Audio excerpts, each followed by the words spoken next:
kumpare, hindi na bumalik. Simula nung binayaran ko yung utang ko sa kanya. Kailangan ko talaga umutang ko yung kumpare. Alam ko na. Abangan ko siya doon sa dinadaanan niya araw-araw. Kailangan ko na talaga umutang sa kanya ngayon.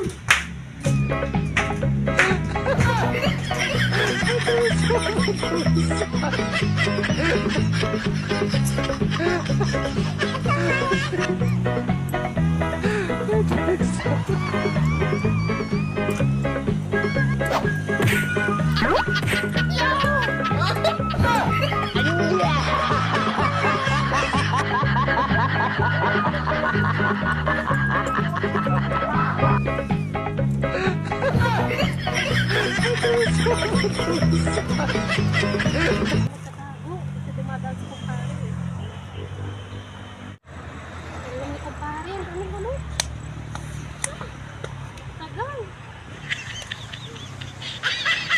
No, hindi si kumpare.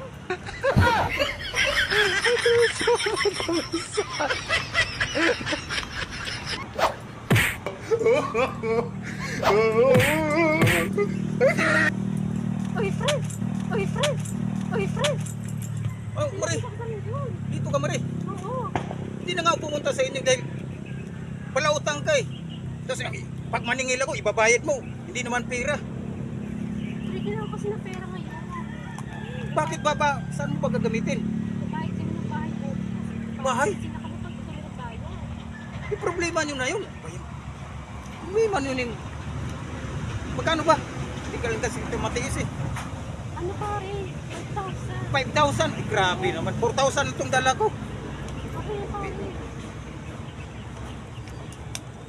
Oh, puno. Problemahin nyo na 1,000. Yan lang dala ko eh. Ito, Sige na pare, okay lang yan. 3, 4 lang ha. Wala na talaga ha.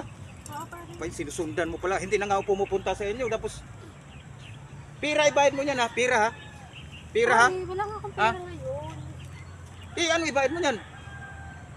Mababayaran kita ngayon.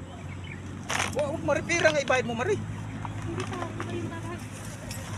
Iba yung babag. Iba yung babag. Mari. Mari.